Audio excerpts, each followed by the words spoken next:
Terminator, Dark Fate. Is it a dark fate? It is indeed for John Connor, who gets killed in the first 15 minutes. But most of you already knew that, and that's why you hate this movie. I do not hate this movie. So, besides John Connor getting killed in the first 15 minutes, then we move on to Mexico City in the year 2020, where we meet Grace, a woman who falls from a bridge naked. Apparently, though Skynet is not the evil in this movie, time travel rules are still the same. She gets found by two Mexicans and beats up some cops. Then we meet Danny, the woman who Grace is sworn to protect, who gets her brother to go to work with her. And then the Terminator goes to her father, who then he impersonates at her job to kill Danny. But don't worry, Grace is there and saves them, but does not say, "Come with me if you want to live." Which is too bad, because that is said in every single Terminator movie. It is like a slogan for the Terminator movies. Come with me if you want to live. I say to people on the street all the time, and they immediately start crying.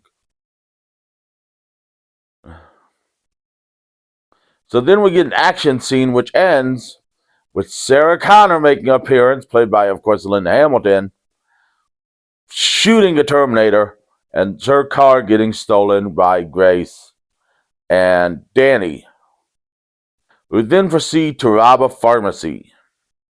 Because what else do you have to do but rob a pharmacy? They're so easy to rob in Mexico.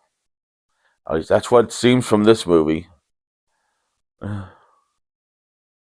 Then Sarah Connor catches up with them, and they go to a hotel where Grace is passed out, and Sarah Connor is giving her meds, though she doesn't know the dosage, so surprisingly Grace doesn't die. And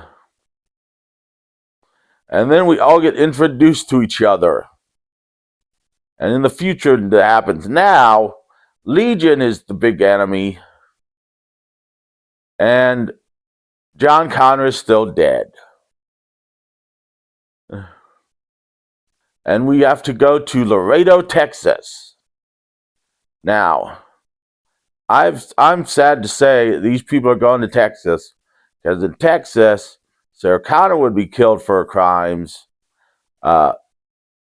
Danny would be killed for being a Mexican, and Grace would be killed for beating up the cops. Because that's how the Texas justice system works. Just kill them all and let God sort them out. Whether they're guilty, innocent, or just a little off.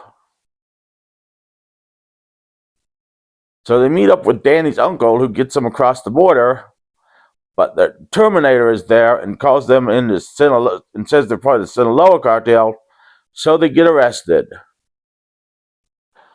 So we get an extended action scene as part of the Border Patrol base, and Sarah, Grace, and Danny escape via helicopter and make it to the coordinates in Laredo, Texas. And we find the Terminator, played by, of course, Arnold Schwarzenegger, who's the one person Texas wouldn't execute because he's a rich white Republican. And he welcomes them and shows them his gun collection and says, "We have to get an EMP," which they then get, and then proceed to steal a plane, which the EMP gets shot up. So then they decide, how are we going to fight this thing?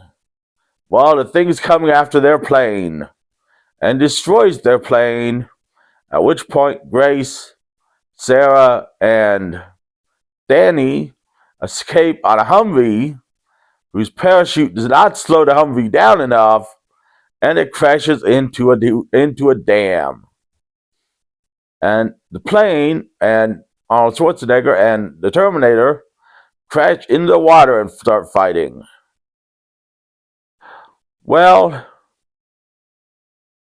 Grace decides, after Arnold Schwarzenegger is defeated in the water, to just cut their losses and cut the Humvee loose. And Humvee goes in the water. Grace goes in the water with the Terminator. And so then eventually Sarah and Danny escape from the water after tangling Terminator up with a parachute.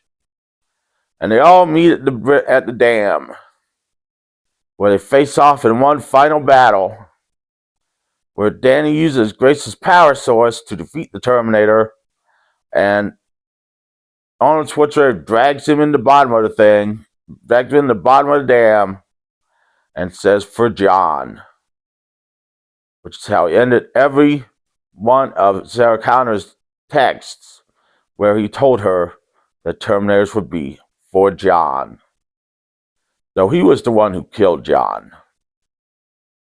This movie, I don't think, is too bad. It's got some good action scenes. It took the franchise in a new direction. It killed that little bastard Edward Furlong in the first 10 minutes. And it's got some good female action stars in it.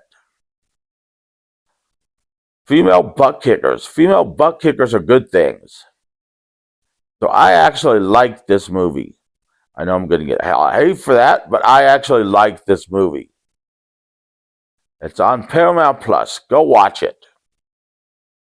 Now, if you want to continue watching my videos after this week, they will be on my new channel, which is at Steve W. Sanders 84. I think that's the right thing. I don't know. It's in the description. It's in the description. And now here's a word from our sponsor.